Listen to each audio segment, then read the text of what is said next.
Здравейте, вие сте с новата обзорна емисия на EBTV Репортерите. Изцяло обновеният новинарски блок на телевизия Time Out. Аз съм Киборг Киборгян, а до мен е моят нов колега Ген Тръцков. Здравейте от мен, аз съм Ген Тръцков. Днес в емисията ще видите: наводнението в село Големо Пърнище взе още една жертва – кокошката Мурка. Специален репортаж на Ерос ТВ, град Дългопол. Бритни Спирс роди глист цезарово сечение. Говорителя на звездата отрича намесата на извънземни инциденти. Това да родиш глист с цезарово сечение е, меко казано, неприятно, не мислите ли, колега? Не ми се е случвало, не ми звучи интересно. Започваме с новини от страната. В северно производство влезе вторият български автомобил наследник на легендарния рали шампион Булгар Рено. Новият болид излиза изпод частната фабрика на нашумелите предприемачи и шоу-звезди братя Мангасарян. Бижуто на колела носи красивото име Lamborghini Diablo и вече се продава онлайн на конкурентната цена от 34 567 лева без ДДС.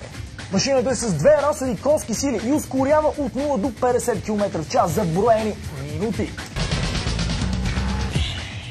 Геня, да си купили подобно возило?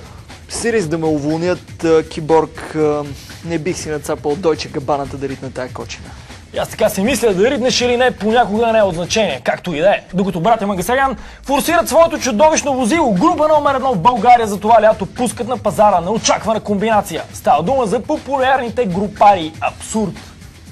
Момчетата от Надежда не крият своите надежди да дадат на много млади хора нов старт в живота със своя продукт Марихо Боро.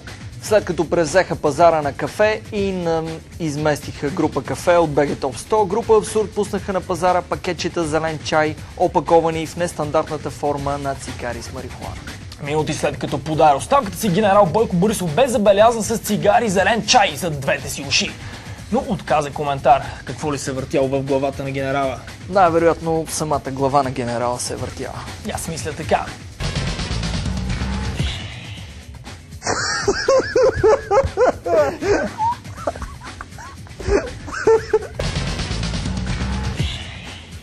Говорейки за генерал Борисов, идва ред и на криминалните вести от родното Черноморие.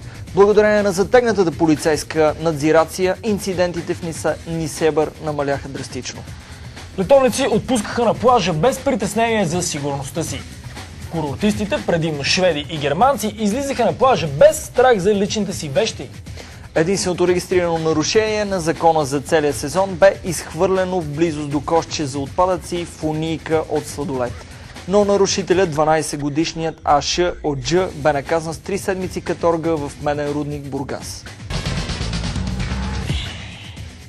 В своя шанс живота надали ще пропусне новоизгряващата раззвезда Джичка Бичка. Нейният клип към романтичната сол балара "Дай дядо да надуя кавала", продуциран от суперзвездата на БГ сцената 100 кила по фолклорни мотиви, разби класацията на MTV World Chart Express, реализирайки 150 000 негативни имейла.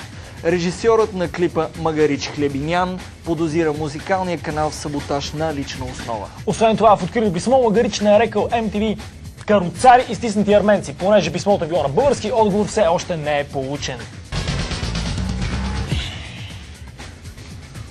Продължаваме с спортни новини. С размяна на крушета завърши шампионата по шахмат за жени в столицата. Чуждестранните гостенки Коала Олангур от Антилопия и шведката Саманта Мумба приключиха двубоя си с служебно реми, като пренесоха борбата в страни от шахматната дъска. Според очевидци в основата на спора било спречкване при избора коя състезателка да играе с черни. Добре, че жълти фигури в шаха няма, защото гостите ни от Хонг-Конг щяха да превърнат играта на кралете в кървава вендета. Останете с програмата на телевизия Time Out от нас, Киборг Киборгян, и от мен Ген Тръцков. Довиждане и весели празници! Добре, копалей като е фанах, така.